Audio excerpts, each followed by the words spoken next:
Welcome back to another episode here on The Richter Show. So I actually want to dive right into it. I want to give her a bit of a review in my experience flying the airline Avianca. It's my first time flying it.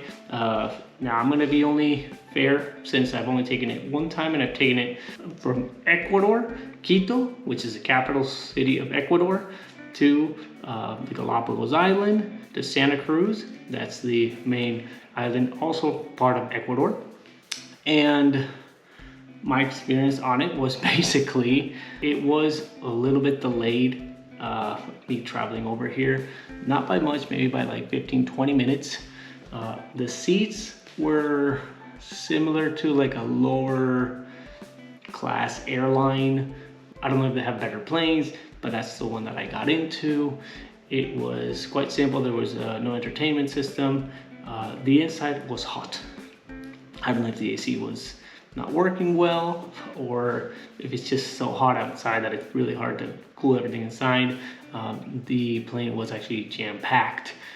Once again, there's only very limited amount of flights that go from Quito, Ecuador to the Galápagos Island. And the process that I do have to mention also prior to boarding Avianca when you go to Galápagos is that you need to have like a specific permit that you can get at the airport itself. It costs about $20, and you need to be able to show the return flight from when you're coming back from the Galápagos. And it's a cash only payment, so make sure you have cash in hand. And for me, the line took about an hour to do. You can't do it online. You can't pay online. There's this quote-unquote process to speed things up by filling up the information online, and then they have it registered in the computer. But all you do is save yourself maybe 2-3 minutes. That's basically it though. Unfortunately, you cannot pay with a card.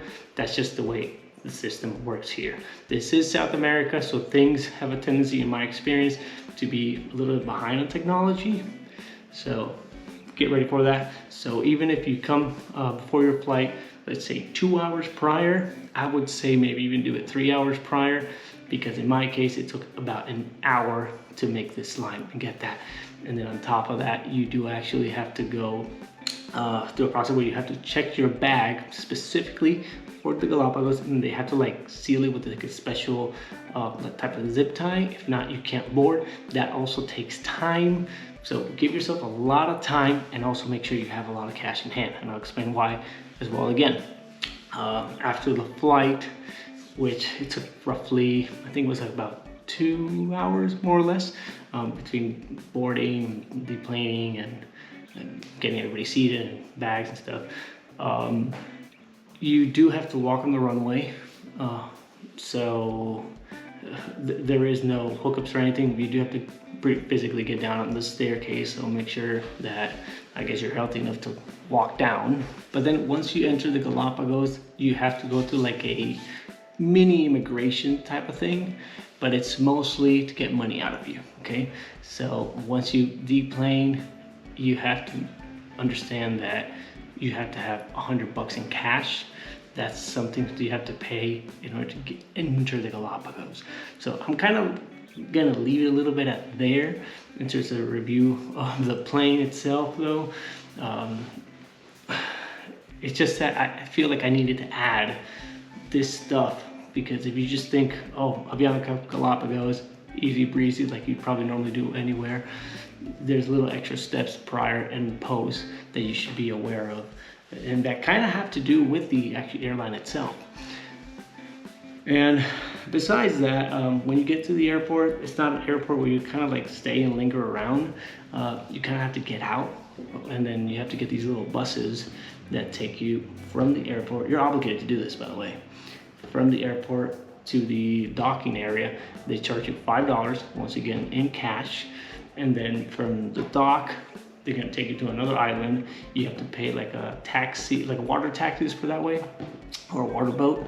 And that, once again in cash, you have to pay $1 to transfer. So I'm gonna stop it there in terms of the airport and the airline. But would I fly Avianca? Honestly, not really in my experience, because of the level of the comfort and just the way I kind of felt in that plane itself. but unfortunately there are no other options as far as I know, unless if you want to take maybe like your private jet, but that will be pretty expensive. And especially on this show, I try to save you money as much as possible and try to give you the best honest review. Oh, and I should add also that there was actually no food served on the airplane, but if you want food, you're gonna have to buy it, and you're gonna have to buy it at a ridiculous price. Anyway, if you like reviews like these, me explaining to you a little bit more in detail around the airport and the airline itself, don't forget to like, subscribe, and I'll see you again on another episode here on The Richter Show, talking about another airline review. See you in the next episode of The Richter Show. Shout out to the host, to the Richter. This the Richter Show, the Richter Show.